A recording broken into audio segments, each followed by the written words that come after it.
All right, let's get right into this. We're talking about a company that was, a staple in kitchens all over Europe, a brand people genuinely trusted. But what was lurking behind those familiar milk cartons? Well, it was a lie so big it's hard to even wrap your head around. So, let's start with a number. 14.3 billion euros. That's not a typo. That's the size of the black hole they found on the books of Parmalat, one of the most trusted food companies in Europe. I mean, a figure like that, it just appeared, seemingly out of thin air. And here's the crazy part. Management had already admitted there was a problem. But the real number? It was 8 times bigger than what they confessed to. You'd think a lie this big would be incredibly complex, right? But the single lie that brought the whole house of cards down, it was just shockingly simple.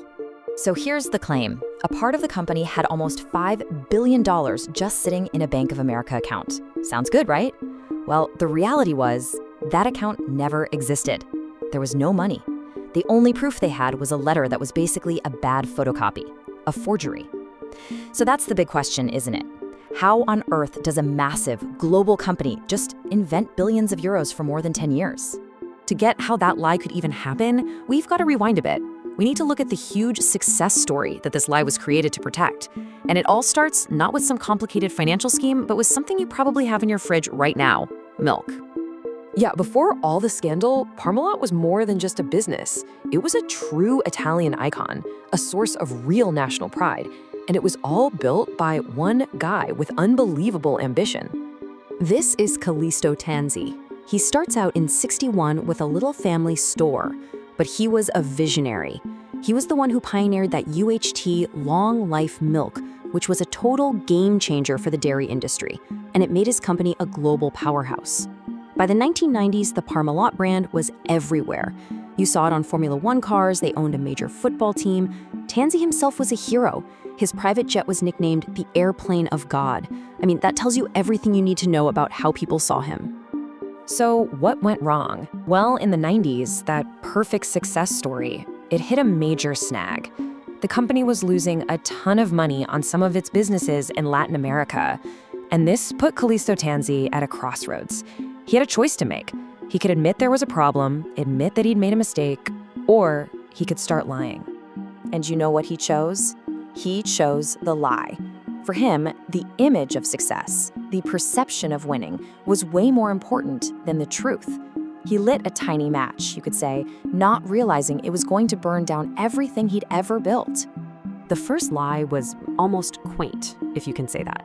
He basically took €500 million out of Parmalat's pocket to bail out his failing family travel business. But that was just plugging one hole in a dam that was about to burst. So he brings in his CFO, a guy named Fausto Tona, and their job becomes building a lie machine on an industrial scale. And this is where you see the twisted brilliance of it all. Here's how they did it. Step 1, create shell companies offshore, Cayman Islands, the usual spots. Step 2, have those fake companies create tons of fake invoices for sales that never happened. Step 3, put those fake sales on the books as real assets. And then, the final move, take those completely imaginary assets and use them as collateral to get very, very real loans from very real banks. And this whole charade worked. For a decade, the company was reporting amazing revenues. Everyone was impressed. But at the same time, their debt was just climbing and climbing. I mean, that's a huge red flag, right? It was sitting there in plain sight. But the folks whose entire job it was to notice this stuff, they just didn't. Which brings us to a really important point. A lie this big, it doesn't happen in a vacuum. Tanzi couldn't have pulled this off alone. He had help, whether they knew it or not, from the very watchdogs who were supposed to protect everyone. I mean, the warning signs were flashing bright red. A new CFO comes in 2003, and he finds out there's this secret accounting department that only reports to Tanzi. The new CFO is literally locked out of his own company's financial system. And yet somehow the system, the banks, the auditors, they all gave Parmalat a thumbs up. Just look at the total system failure here. The rating agencies, they were saying Parmalat was a solid investment-grade company, right up until the day the whole thing blew up. The auditors, big names like Grant Thornton and Deloitte, they just kept signing off on the fake books, year after year. And the banks, they were actively selling Parmalat bonds to regular people, basically selling them pieces of a company that was hollow inside.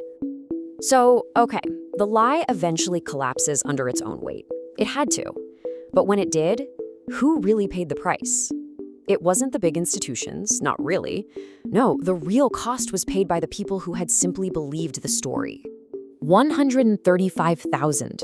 That's not just a number. That's 135,000 ordinary people, investors who lost everything. A lot of them were everyday Italians who saw Parmalat as part of their culture. They trusted the brand, put their life savings into it, and it was all gone. Just like that. And the aftermath? It's just tough to stomach. Callisto Tanzi, the architect of it all, gets 18 years, but he's out of prison and on house arrest in just over 2. The banks, the auditors, yeah, they paid some big settlements, hundreds of millions. But for them, that's basically just a rounding error, a cost of doing business. And the investors, the people who lost everything, they got back almost nothing. And if you want the final, perfect gut punch of an image from this whole mess, here it is. While all those people were having their lives ruined, authorities were finding Tanzi's secret art stash. We're talking Picasso, Monet, Van Gogh, hidden away in his friends' attics. And that tells you everything, doesn't it?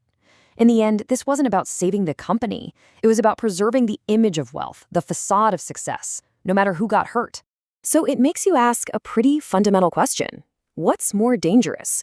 A man who just wants to get rich, or a man who is so terrified of being seen as a failure that he'll do anything to avoid it? The story of Parmalat really is a chilling lesson. It shows that sometimes the most destructive thing isn't greed. It's that deep, obsessive fear of ever having to admit you were wrong.